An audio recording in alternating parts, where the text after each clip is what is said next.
Namen des Vaters, des Sohnes und des Heiligen Geistes. Wir feiern Gottesdienst, wir feiern einen ganz besonderen Gottesdienst, weil heute unsere neue Person immer vor der Gemeinde wird. Seit Anfang des Monats bist du bereits im Dienst und arbeitest hier, verrichtest deinen Dienst, hast dich auch schon eigentlich vertraut gemacht mit der Gegend einfach von den Menschen. Und Menschen haben dich schon kennengelernt und du hast, das darf man sagen, in dieser kurzen Zeit mit dir Sympathien gewonnen, einen guten Start gemacht. Und das ist sehr schön, das zu sehen, auch für mich persönlich schön, das zu sehen, denn wenn man geht, kann man leichter gehen, wenn man sieht, dass das, was man verlässt, in guten Händen ist. Dafür, finde ich, kann man dankbar sein. Lassen Sie uns beten. Gnädiger Gott, in deinem Namen kommen wir zusammen. In der Nachfolge Jesu Christi wollen wir unseren Weg gehen, immer wieder geeint durch deinen Geist. Wir bitten dich um deinen Segen und dein Geleit für uns, besonders für Friederike Magor, für das, was vor uns liegt an Aufgaben und Herausforderungen. Dein Wort und dein Geist gebe die Kraft. Dir sei Ehre in Ewigkeit.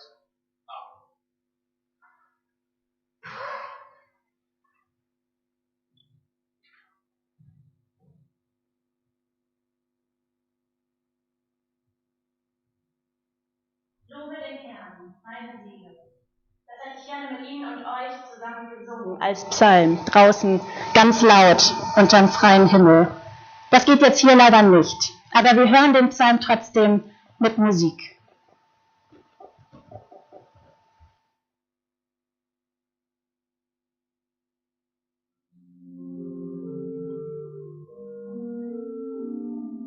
Lobe den Herrn, meine Seele.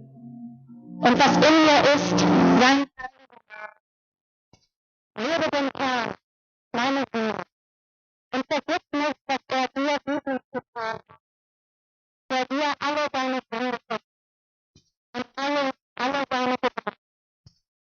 Der dein Blut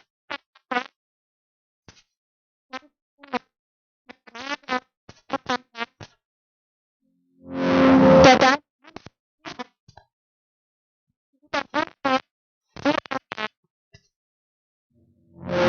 der Herr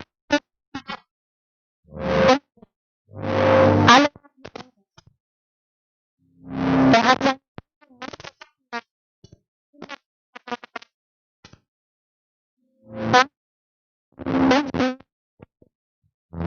geduldig und von großer Güte.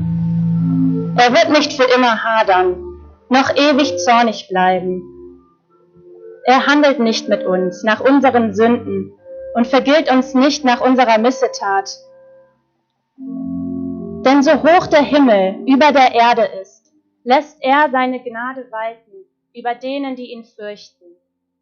Sofern der Morgen ist vom Abend, lässt er unsere Übertretungen von uns sein.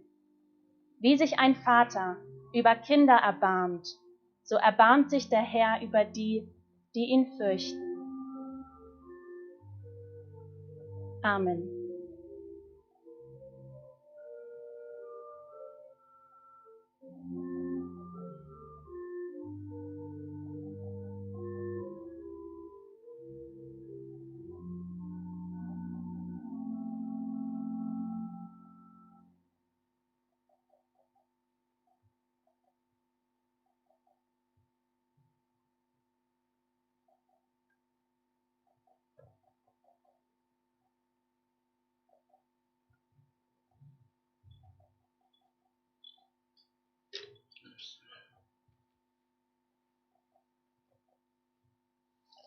Wenn es nachher trocken ist, vielleicht können wir uns draußen doch nochmal im Kreis aufstellen und wenigstens diesen schönen Refrain des Psalms miteinander singen. Das wäre doch vielleicht ganz ein schöner Abschluss. Und ich glaube, wenn man sich erstmal entschieden hat, dass man drin bleibt, dann wird das Wetter auch wieder besser. Das ist ja immer so. Heute, liebe Gemeinde, Liebe Gemeinden, es sind auch Menschen aus Adelbü heute dabei, aus der Gemeinde. Liebe Gäste und liebe Pastorin Friederike Magor, ist ein Freudentag. Klaus, du hast das schon angedeutet. Solche Tage waren in den letzten Monaten eher rar in unseren Gemeinden. Denn die Auswirkungen der Corona-Pandemie haben unser gemeinsames Leben erheblich eingeschränkt und uns aus den gewohnten Umlaufbahnen unseres Miteinanders katapultiert. Wir haben das auf verschiedene Weise gespürt und sie traf es, liebe Pastorin Magor, mit ihrem Vikarsjahrgang direkt vor dem zweiten theologischen Examen, dass plötzlich in Frage stand, wie und wo und ob es im geplanten Zeitraum durchgeführt werden konnte. Dann gab es ein Online-Examen im Videoformat. Schnell und flexibel hat das Kirchenamt reagiert. Und sie haben sich als Examenskandidaten mit Bravour darauf eingestellt, wie auch auf die anderen Begebenheiten in diesen Wochen. Eine Vorstellung bei den beiden Kirchengemeinderäten im Videogespräch, bei denen sie trotz der hinlänglichen Umstände so überzeugend rüberkamen, dass alle sich sehr freuten, dass sie jetzt die Fahrstelle hier in der Region Engelsby antreten würden. Das war einer der schönen Lichtblicke in den überschatteten Wochen. Und heute können wir sie nun offiziell als Weihepastoren hier zunächst mit dem Vertretungsauftrag nach Engelsby und ab September dann für den neuen Pfarrsprecher in Arbeit und Engelsby begrüßen. Eigentlich mit Gesang im Pastorats-Garten. Die Auflagen der Einstellung zur Pandemie schränken uns halt immer noch ein bisschen ein und begrenzen auch die Teilnehmerzahlen, aber Engelsby streamt seit einigen Wochen den Gottesdienst, dazu setzen die versierten Techniker. Und deshalb können in Echtzeit jetzt auch von zu Hause Menschen an diesem Gottesdienst teilnehmen, die wir von hier auch herzlich begrüßen und die Sie mindestens ebenso herzlich willkommen heißen, auch wenn Sie nicht in diesem Raum sind, die Sie sicher mit der Zeit kennenlernen werden.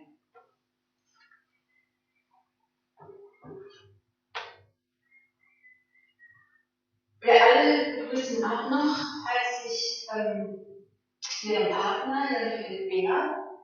Da kann man die Hand nicht. Er hatte letzten Sonntag seinen Begrüßungsgottesdienst in Würzburg. Und herzlich willkommen auch Ihren Eltern. Schön, dass ihr beide heute dabei seid.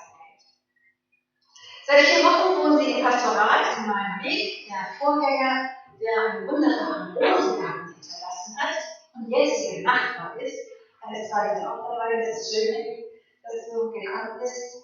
Und Sie teilen dieses Grundstück mit vielen Hunde, Lebewesen. Denn Sie haben sich der Imkerei verschrieben. Ich durfte mir neulich einmal ansehen, wie es da brummt und fliegt. Und ich kann Ihnen sagen, das hat was total Ruhiges, überhaupt nichts Beängstigendes. Das ist einfach, als legt sich so eine Ruhe auf ein, wenn er alles weiß, wie es hin und her gesund und hinein und hinausschießt. Also wir hoffen, dass Sie beide samt aller Bienen sich hier mit der Zeit in der Gemeinde sehen und Sie beide in meinem Weg gut beheimaten können. Und es auf verschiedene Weise Frucht bringt für Sie und für die Menschen hier. Ich möchte Ihnen heute Morgen die neue Pastorin ein wenig vorstellen. Denn alle sind natürlich auch gespannt, wer kommt denn da? Friederike Magor hat in Göttingen und in Lutschweden studiert. Zunächst Theologie und Englisch bis Lehramt und Volltheologie, wie kann man sagen, parallel dazu. Dann pendelte der Schwerpunkt sich zwar bei der Theologie ein, aber die pädagogischen Fähigkeiten aus dem Lehramtsstudium, die sie dort erworben haben, die haben sie auch im Vikariat weiter begleitet. Dass sie in der Kirchengemeinde Anstalt in Neumünster und in Büttel, einem kleinen ländlichen Ort ganz nah an Neumünster absolviert hat. Der Bereich der Bildung ist nämlich einer, in dem Sie sich sehr wohlfühlen und in dem Sie sich gerne einbringen und auch vieles einbringen können. Kirche nimmt ja einen umfassenden Bildungsauftrag wahr, von der Kita über Konfirmanden und Jugendarbeit bis in die Erwachsenenbildung aller Altersgruppen. Sodass Sie viel Gelegenheit haben werden, hier etwas aufzunehmen oder auch neu zu entwickeln. Außerdem legen Sie großen Wert auf die Verwendung der Schulen vor Ort. Mit Freude werden Sie vielleicht auch die hier vorhandenen Frieden weiterknüpfen für gemeinsame Unternehmungen. Ich habe schon einige Leute hier aus Engelsby im Kopf, die sagen, da wollen wir gerne das mitgestalten und mitmachen. Und das gemeinsam, das ist so ein Stichwort für Sie, liebe Schwester, ein wichtiges Stichwort, denn so wenig Mühe Sie haben, auf Menschen zuzugehen, so viel ist ihnen an Gemeinsamtum gegeben. Sie gelten als Netzwerkerin und Teamplayerin, als eine, die über integrierende Fähigkeiten verfügt, die hindert und wahrnimmt, sich einfügt und an gemeinsamen Wegen und Lösungen interessiert ist. Sie bringen vielfältige Begabungen mit, von der Musik, sie spielen Klavier und Gitarre, bis zum Sport. Das Fahrrad wird sicher in Zukunft auch hier Ihr bevorzugtes Fortbewegungsmittel bleiben. Und Sie sind sowohl in der Seelsorge als auch in der Gestaltung des gottesdienstlichen Lebens eine kompetente Ansprechpartnerin. So haben es Ihre Ausbilderinnen am Ende des Vikariats bescheinigt. Und gerade im Bereich des Gottesdienstes werden Sie sich ja wirklich noch weiter auch auf neue Wege begeben, wenn im September der neue Pfarrsteinladen in Engelsby dann mit 3 Pastoren besetzt ist.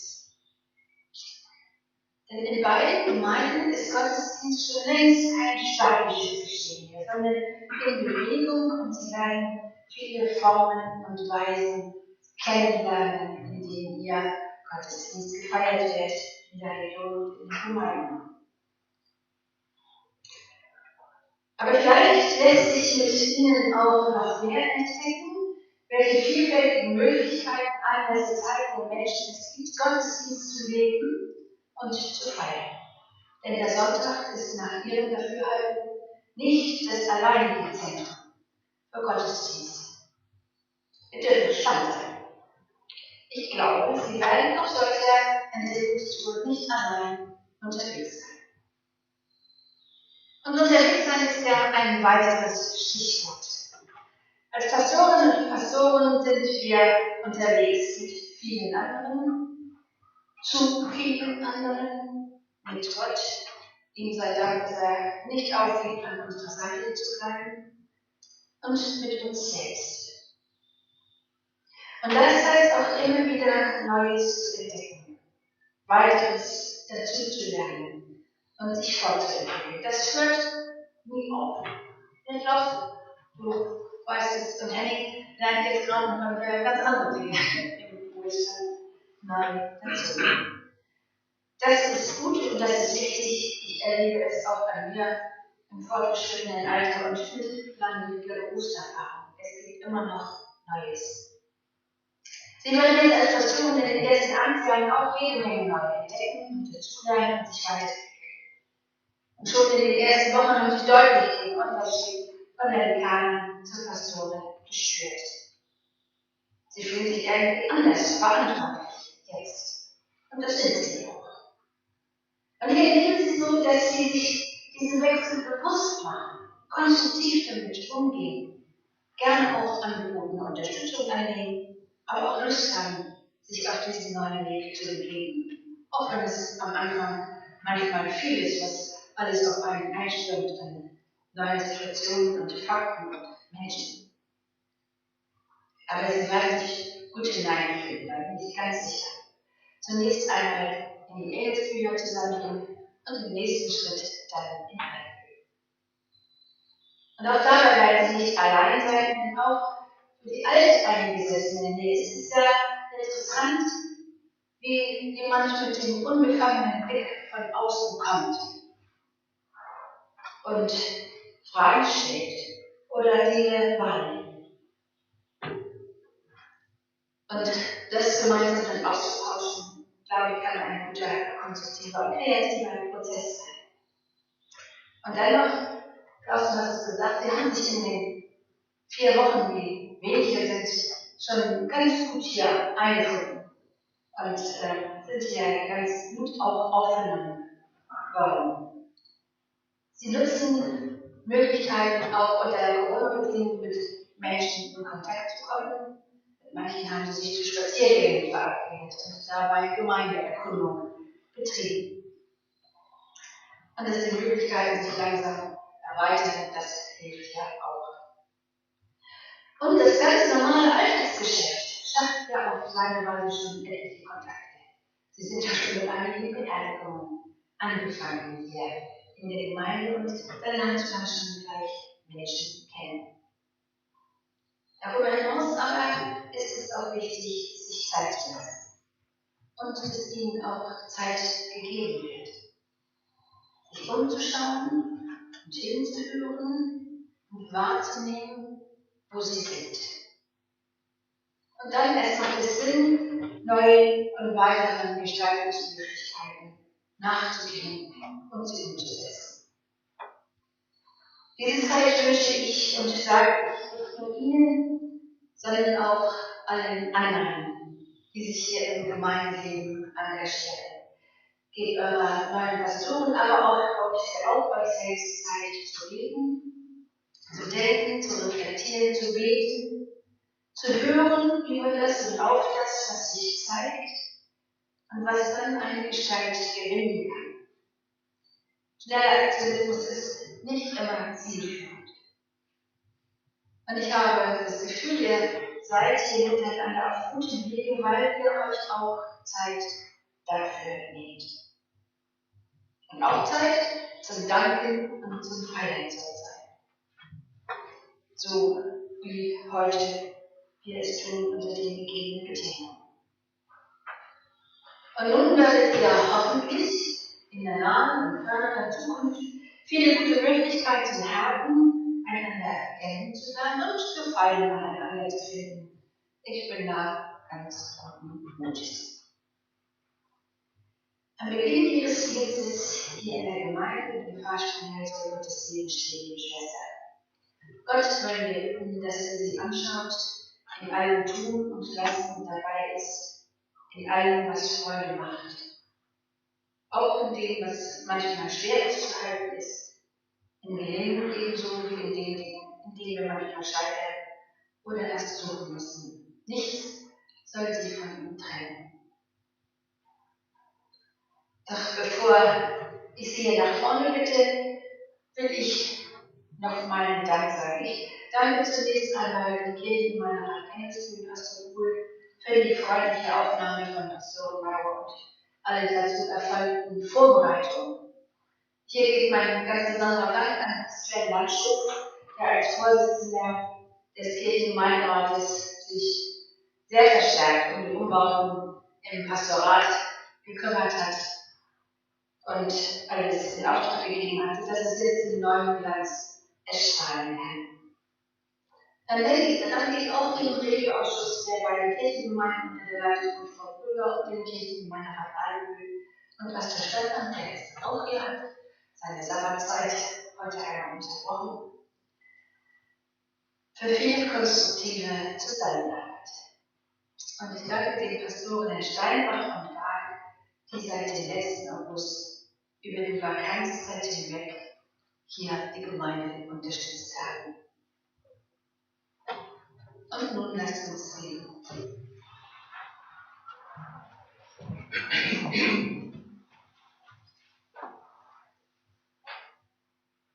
Lebendiger Gott, Quelle unseres Lebens, wir danken dir für diesen Tag, an dem wir Friederike Magor als neue Pastorin begrüßen und in unserer Mitte aufnehmen dürfen. Wir bitten dich für sie. Schenke ihr Freude an der Gestaltung ihrer Aufgaben und am Reichtum der Begegnungen. Halte sie in der Liebe zu den Menschen und zu deinem Wort. Stärke und begleite sie in den Zumutungen unseres Amtes. Und schenke ihr Vertrauen auf den unübersichtlichen Wegen. Hilf ihr einen guten Platz im Kreise der Amtsgeschwister, der Dienstgemeinschaft aller, die sich für deine Botschaft einsetzen, und der Gemeinde zu finden.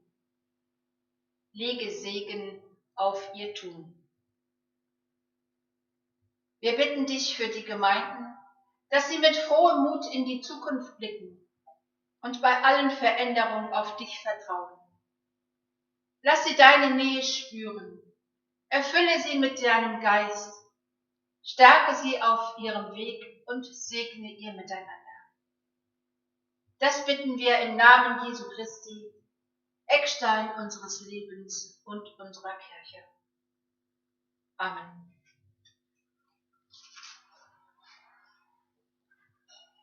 Nun bitte ich Sie, liebe Schwester, einmal nach vorne zu kommen.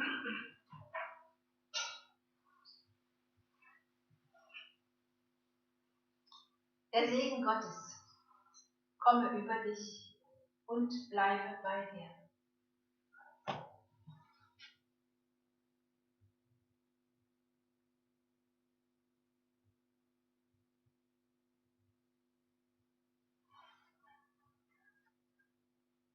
Jesus Christus spricht, nicht ihr habt mich erwählt, sondern ich habe euch erwählt, dass ihr hingeht und Frucht bringt und diese Frucht bleibt. Gott sende dich aus in Freude und geleite dich in Frieden. So segne er dich, dein Tun an allen, die dir anvertraut sind.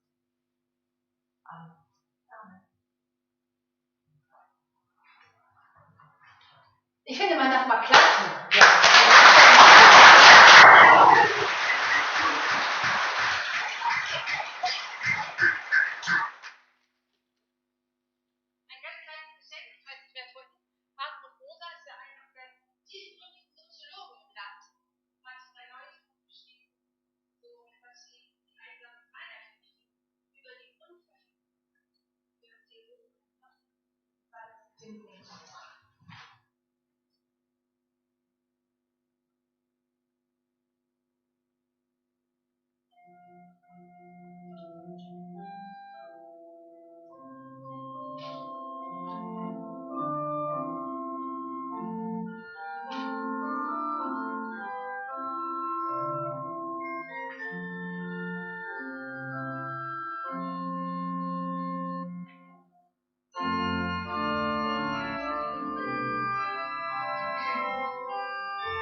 kommt mein erster Liefert aus dem Alten Testament, beim Propheten Micha im 7. Kapitel. Und ich bitte alle dazu aufzustehen.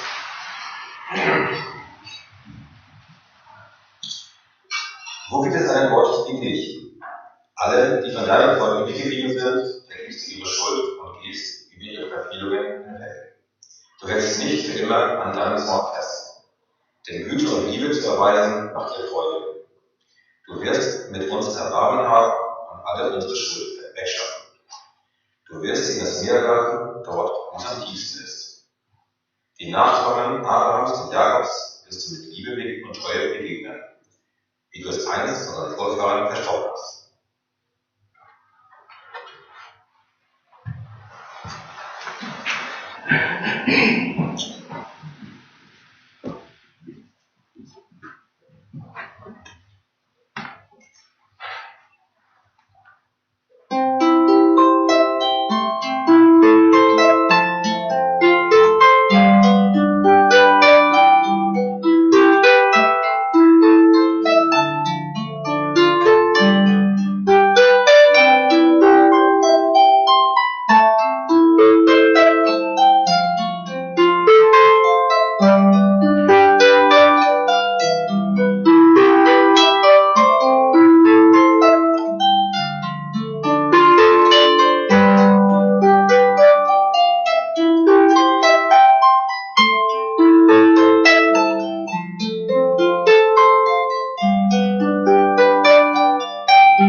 Das Evangelium für heute steht bei Lukas im 15. Kapitel und ich bitte Sie, dafür aufzustehen.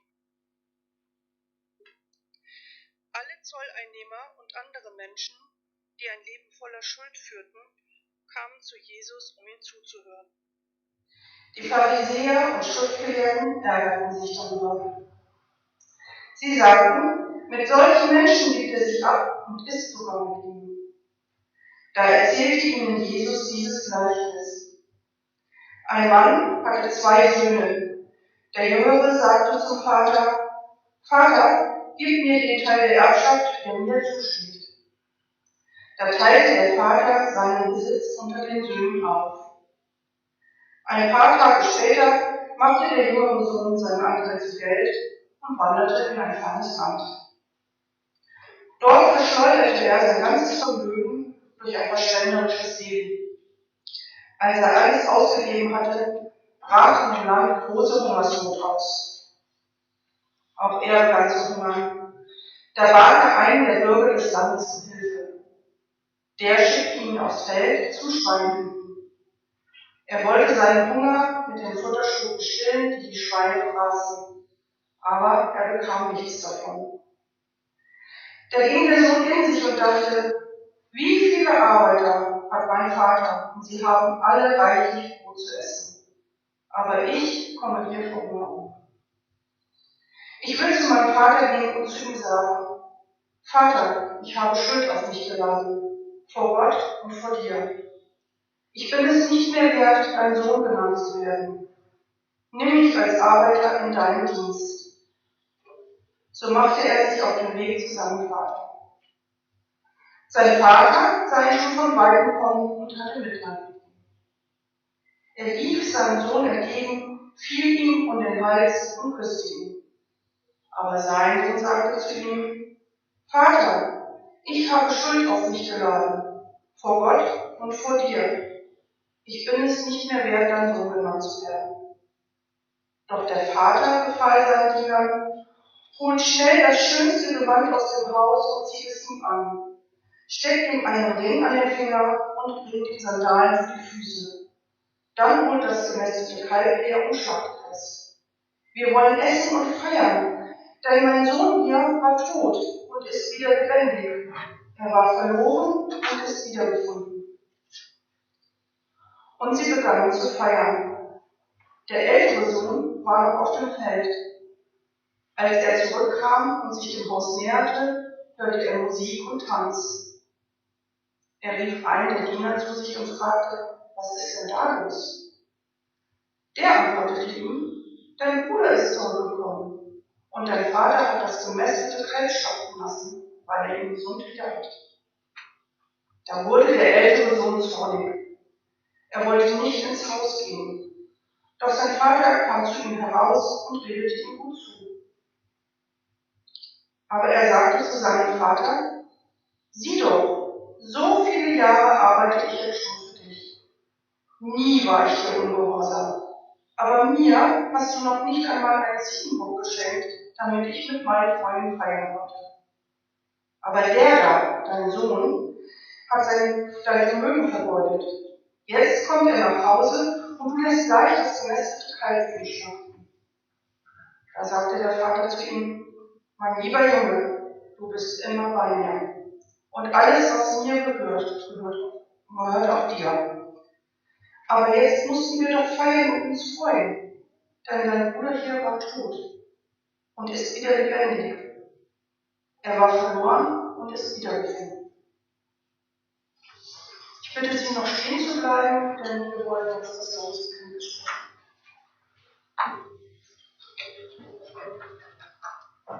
Genau, wir sprechen es mit voller Kraft im Herzen und unser Gebrachten und nur leise.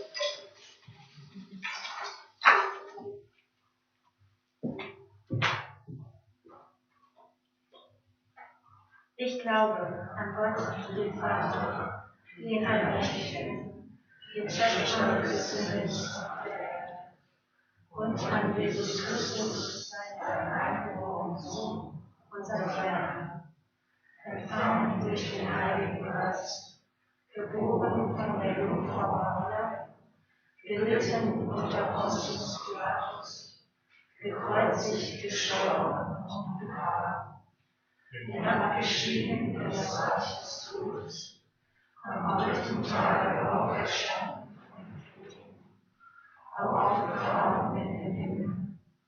Er sitzt zur Rechten Gottes, des allmächtigen Vaters. Und dort wird er kommen, zu richten die Lebenden und die Toten.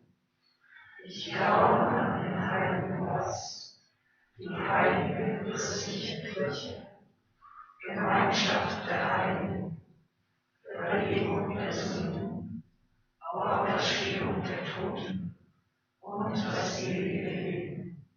Amen.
und den Herrn Jesus Christus.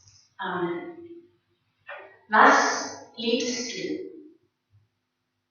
Ich liebe, wenn was Neues anfängt, so wie jetzt gerade.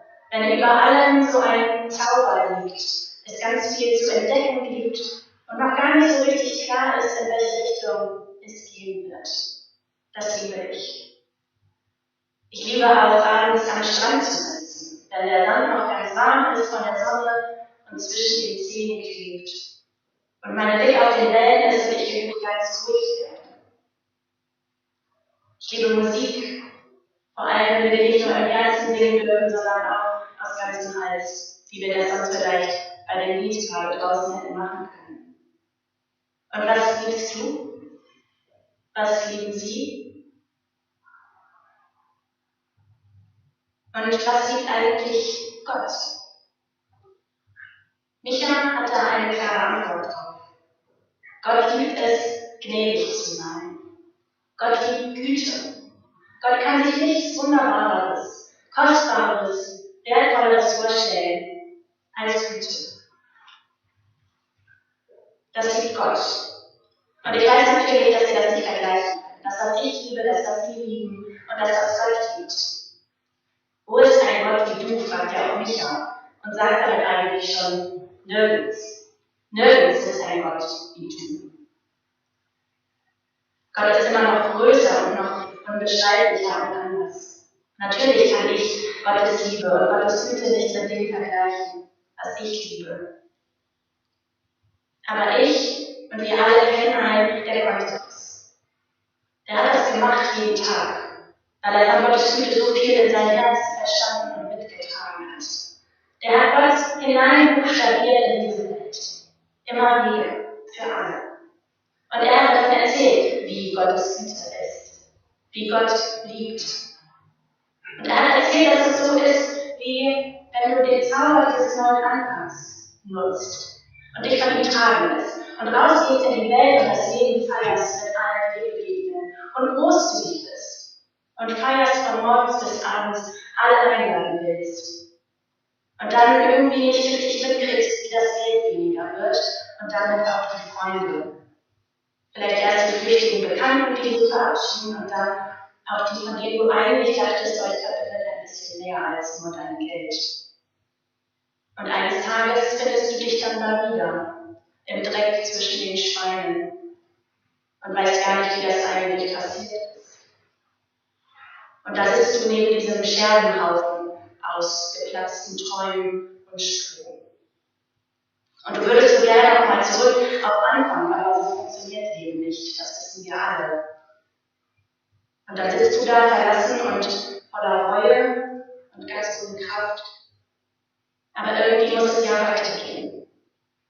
Und dann nimmst du alles zusammen, was du irgendwie in dir hast, und stehst auf und schulterst dein Päckchen und gehst zurück an diesen einen Ort, wo du weißt, dass es dir gut ging.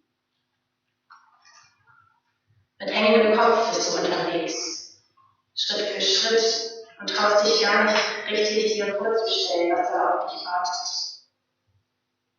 Und weil du nur so auf deine Füße guckst, merkst du gar nicht, dass am Ende der Straße, in dem Haus, zu dem du unterwegs bist, sich eine Tür öffnet und jemand rausschaut und dich sieht und die Arme ausbreitet. Du siehst das nicht. Du fühlst dich elend und du riechst nach den Schweinen und nach Scheitern. Aber dann hörst du, dass dieser jemand deinen Namen ruft. Und du siehst auf und du siehst, dass er dir entgegenrennt, mit offenen Armen. Ja, wisst ihr, so ist Gottes Güte, erzählt Jesus genau diese vor den Fenstern. Schöner als purpurne Gewänder, schöner als Schmuck. Es blüht. Und so ist Gott. Der gibt uns nicht, was wir verdienen, sondern er gießt Güte aus, wie Farben im Sommer. Und deswegen sorgt euch nicht. Gott liebt Güte. Das strahlt Jesus mit jeder Faser seines Lebens aus. Weit wie der Himmel ist diese Güte. Und ich merke, das tut mir gut, das zu hören. Denn ich Ich will anders. Meine Güte reicht nicht, so weit der Himmel ist, sondern wenn ich mir Mühe gebe, so einen Arm weit. Und ich bin angewiesen auf die Güte von anderen, weil ich Menschen auch enttäusche und von ihnen Güte brauche, viel Güte. Und Jesus weiß das, dass wir so sind, wir Menschen, und er nimmt das ernst. Seine Geschichten, die von Güte handeln, die fangen nicht mit Güte an, sondern die fangen an mit verloren gehen und nicht mehr richtig wissen, wo es lang geht. Die handeln auch von zerplatzten Träumen. Aber sie enden da nicht, sondern sie enden mit offenen Armen. Oder mit einem Gott, der sich auf den Weg macht, um die zu suchen, die abgekommen sind an diesem Weg. Und Micha, der fragt, wer ist wie du, Gott? Der weiß das auch. Und er hat auch Bilder dafür, für diese Güte. Er redet von Schuld und von einem Ort, der tief ist wie das Meer. Und wenn Micha heute zu uns reden würde, dann würde Micha vielleicht sagen, weißt du, wenn du das nächste Mal am Strand sitzt und aufs Meer guckst, dann stell dir mal vor, Gott sitzt neben dir. Und dann schaut ihr zusammen auf das Meer bis zum Horizont. Und da, wo das Blau des Himmels und das Blau des Meeres sich treffen, auf dieser feinen Linie, die du kaum erkennen kannst, dahin, da schiebt Gott alles Schwere und all die Schuld. Und dann schiebt er sie nicht nur da weit draußen, sondern auch nach unten, tief runter auf den Meeresgrund. Und vielleicht würdet ihr euch dann zusammen auf den Weg machen, einmal abtauchen und die Schuld angucken und das Schwere. Und das ist manchmal ja zu zweit leichter als alleine. Und zusammen aushalten, dass sie da ist. Aber dann könntet ihr wieder auftauchen und zurück an Land gehen und den Himmel über euch merken, der so weit ist, viel weiter als jedes Meer. Und wenn ihr da so sitzen würdet, dann würde Gott vielleicht erzählen von dem, was er liebt. Von Güte, die einen Zauber hat, wie ein neuer Anfang. Weil Güte zweite Chancen gibt.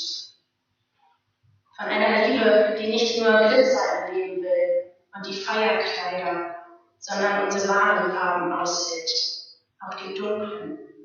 Davon werden wir gleich in einer Musik hören. Und er würde dir wahrscheinlich von seiner Liebe zu dir erzählen. Wer ist ein Gott? Wo ist ein Gott wie du? Fragt Micha.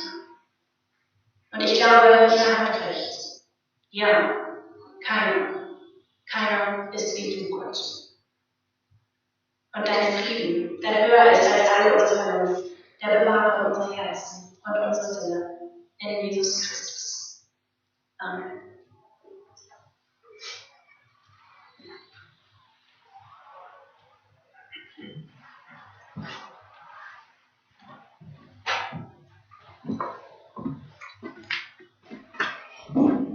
Ich komme immer nicht ganz umhin, dieses Lied zu singen, ohne dazu was zu sagen.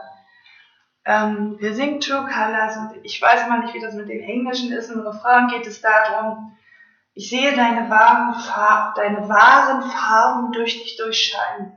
Und das ist der Grund, warum ich dich liebe.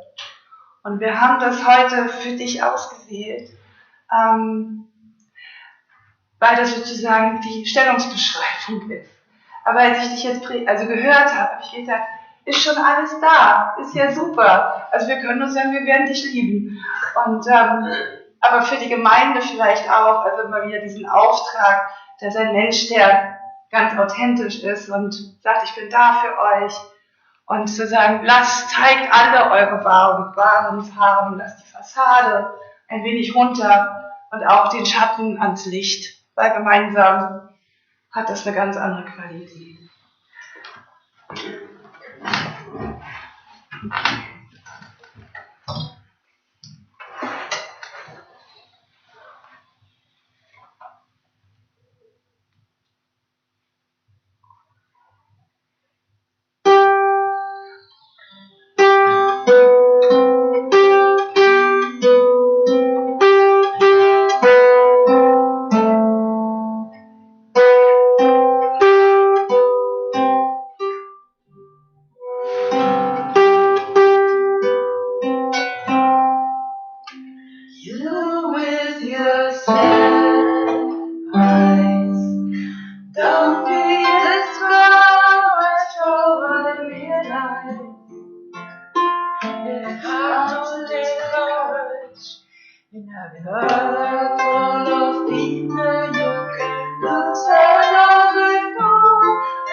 I see your true colors, and that's why I love you. So don't be afraid to let them show your true colors.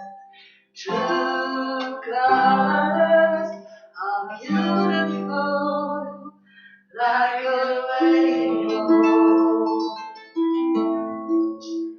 Show me a smile. Don't be unhappy, I can remember when I last saw you laughing. Is this what makes you crazy and you've taken all you can bear? Just call me up because you know I'll be there. And I see your true colors shining through. I see your true colors, and that's why I love you. So don't be afraid to let them show your true colors. True colors are beautiful like a rainbow. And I see your true colors shining through. I see your true colors, and that's why I love you. So don't be afraid to let them show your true colors. True colors are beautiful like a rainbow.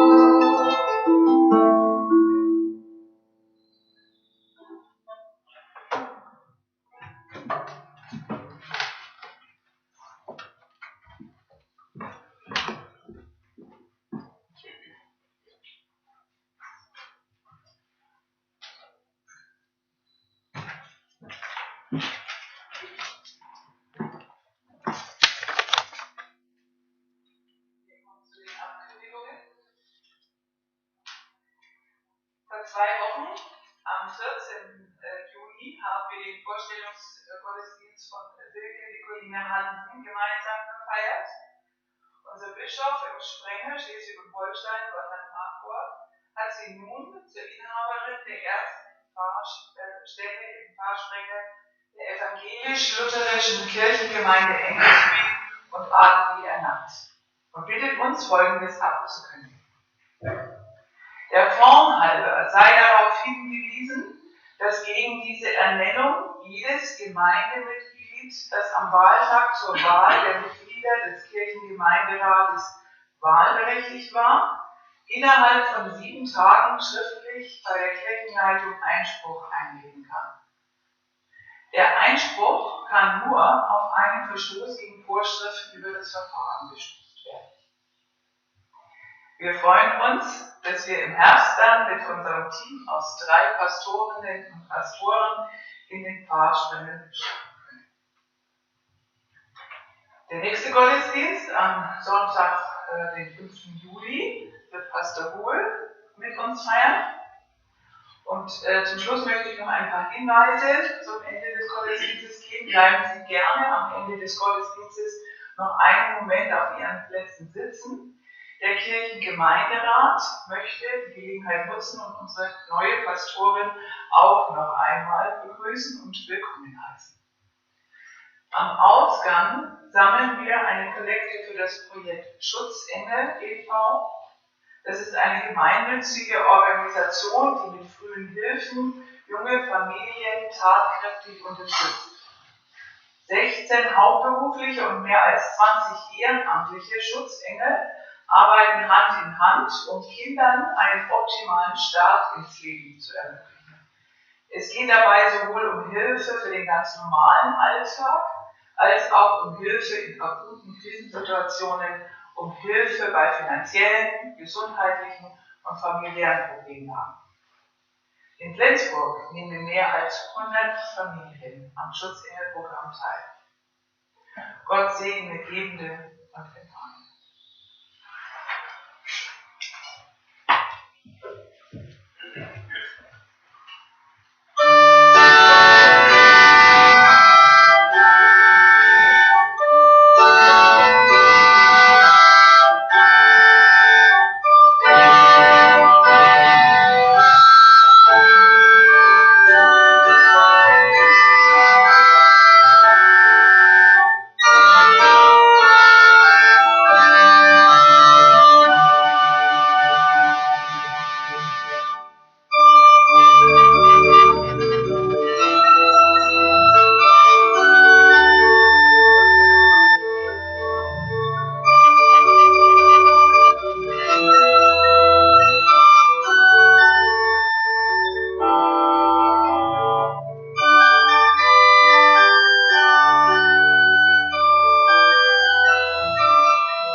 Gott, himmlischer Vater, wir bitten dich für alle, die sich verloren und alleine fühlen, in Trauer oder in Beziehungen oder auch vor dir.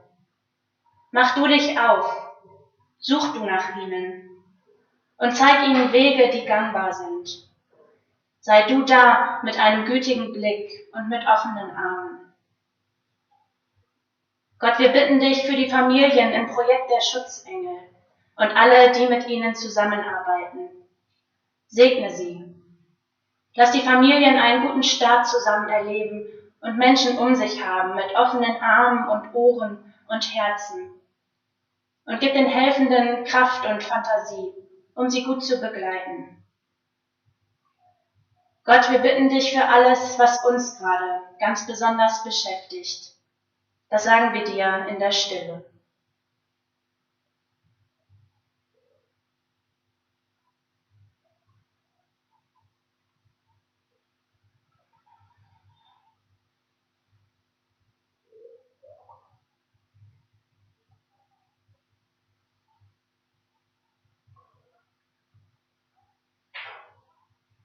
Gott, hör auf unser Gebet. Und zusammen beten wir mit den Worten, die Jesus Christus uns gelehrt hat. Vater unser im Himmel, geheiligt werde dein Name. Dein Reich komme, dein Wille geschehe, wie im Himmel, so auf Erden. Unser tägliches Brot gib uns heute und vergib uns unsere Schuld, wie auch wir vergeben unseren Schuldigern. Und führe uns nicht in Versuchung, sondern erlöse uns von dem Bösen. Denn dein ist das Reich und die Kraft und die Herrlichkeit in Ewigkeit. Amen.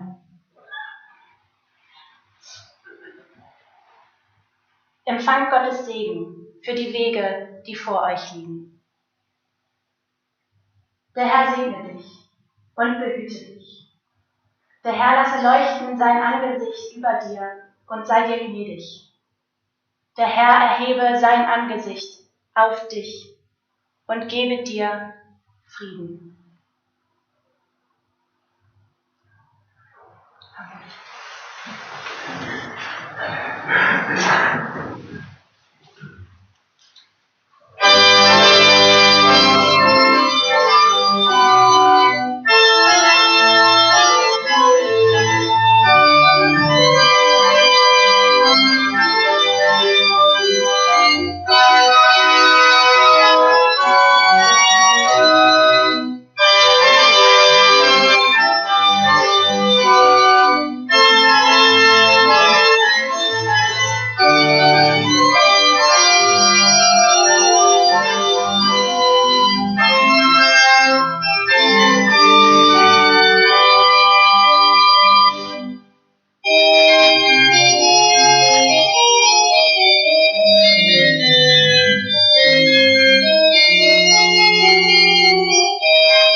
Liebe Friederike, gerade in diesem Moment weiß ich, unsere Entscheidung war richtig. Im Namen des Kirchengemeinderats Engelsby darf ich ganz herzlich in unsere Gemeinde begrüßen. Ich freue mich wahnsinnig, dass du da bist. Heute Nacht oder heute Abend um 23:30 Uhr ungefähr habe ich noch eine E-Mail erreicht, die sagte, und vergesst nicht, von uns aus Arbeit zu grüßen. Das sei hiermit getan. Denn auch wenn du jetzt hier in Engelsby anfängst, bist du für uns in diesem Fahrsträngel und in dieser Region. Und ich weiß, du hast ganz viele Ideen und wir haben auch schon über einige Dinge gesprochen. Und ich freue mich darauf und ganz viele freuen sich darauf, mit dir und den anderen gemeinsam dann im September zu starten. Und normalerweise würde ich jetzt sagen, bleiben Sie nach dem Gottesdienst alle noch zum Empfang da. Wir haben für Sie Kaffee und Kuchen vorbereitet. Ich glaube, Sie verstehen alle, dass wir das nicht getan haben. Wir werden das irgendwann nachholen. Das ist versprochen. Wann auch immer es sein wird. Und dann feiern wir richtig und groß und ganz dicke.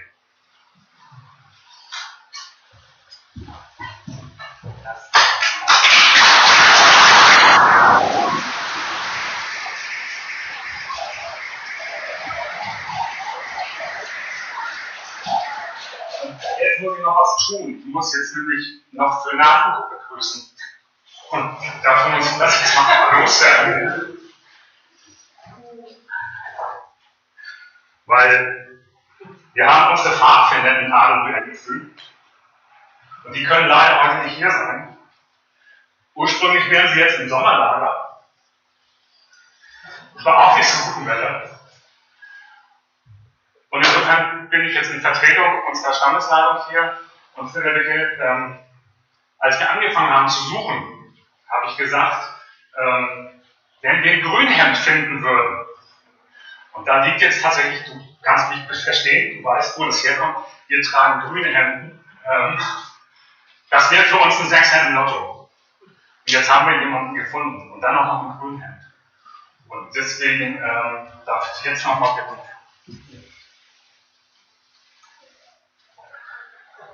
Wir haben für dich das Tuch der Stammesleitung gleich mal fertig gemacht.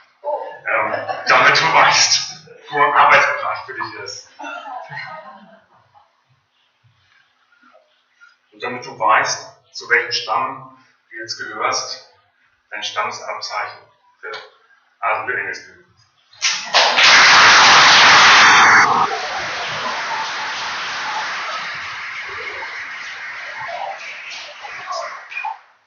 Dankeschön für den so freundlichen Empfang hier. Ich weiß das sehr zu schätzen, dass Sie hier alle sitzen mit Mundschutz und es ist warm und ja, der Gottesdienst ist dann ja, dauert auch schon eine ganz schöne Zeit. Ich freue mich, dass Sie den Aufwand auf sich genommen haben, um mir hier einen ganz schönen Start zu geben. Vielen Dank an alle, die diesen Gottesdienst mit organisiert und getragen haben und so flexibel waren, das alles hier dann ganz schnell vom Pastorats-Garten doch nach drin zu verlegen. Und Ihnen allen auch vielen Dank, hier und zu Hause, dass Sie dabei sind, wenn es hier für mich losgeht. Das ist ganz schön und ich freue mich auf alles, was vor uns liegt.